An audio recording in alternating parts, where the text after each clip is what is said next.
So how do you stay calm, composed and maintain self-esteem in a tough environment? Here are some tips you may consider as a starter guide to self-improvement. Imagine yourself as a dartboard. Everything and everyone else around you may become dart pins, at one point or another. These dart pins will destroy your self-esteem and pull you down in ways you won't even remember. Don't let them destroy you, or get the best of you. So which dart pins should you avoid? Negative work environment. Beware of dog-eat-dog theory, where everyone else is fighting just to get ahead. This is where non-appreciative people usually thrive. No one will appreciate your contributions even if you miss lunch and dinner, and stay up late.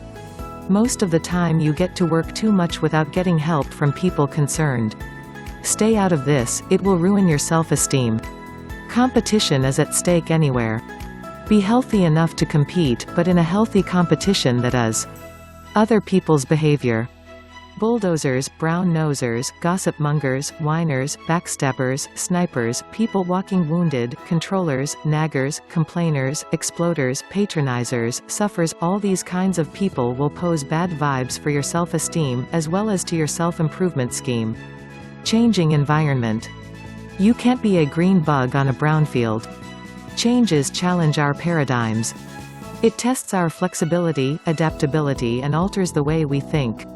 Changes will make life difficult for a while, it may cause stress, but it will help us find ways to improve ourselves. The change will be there forever, we must be susceptible to it. Past experience. It's okay to cry and say ouch when we experience pain. But don't let pain transform itself into fear. It might grab you by the tail and swing you around. Treat each failure and mistake as a lesson. Negative worldview. Look at what you're looking at. Don't wrap yourself up with all the negativities of the world. In building self-esteem, we must learn how to make the best out of worst situations. Determination theory. The way you are and your behavioral traits are said to be a mixed end product of your inherited traits, genetics, your upbringing, psychic, and your environmental surroundings such as your spouse, the company, the economy or your circle of friends. You have your own identity. If your father is a failure, it doesn't mean you have to be a failure too. Learn from other people's experience, so you'll never have to encounter the same mistakes. Sometimes, you may want to wonder if some people are born leaders or positive thinkers. No. Being positive, and staying positive is a choice. Building self-esteem and drawing lines for self-improvement is a choice, not a rule or a talent. God wouldn't come down from heaven and tell you, George, you may now have the permission to build self-esteem and improve yourself. In life, it is hard to stay tough, especially when things and people around you keep pulling you down. When we get to the battlefield, we should choose the right luggage to bring and armors to use, and pick those that are bulletproof. Life's options give us arrays of more options. Along the battle, we will get hit and bruised. And wearing a bulletproof armor ideally means self-change. The kind of change comes from within.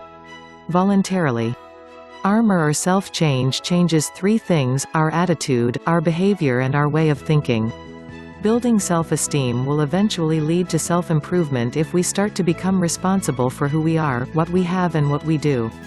It's like a flame that should gradually spread like a brush fire from inside and out. When we develop self-esteem, we take control of our mission, values, and discipline. Self-esteem brings about self-improvement, true assessment, and determination. So how do you start putting up the building blocks of self-esteem? Be positive. Be contented and happy. Be appreciative. Never miss an opportunity to compliment. A positive way of living will help you build self-esteem, your starter guide to self-improvement.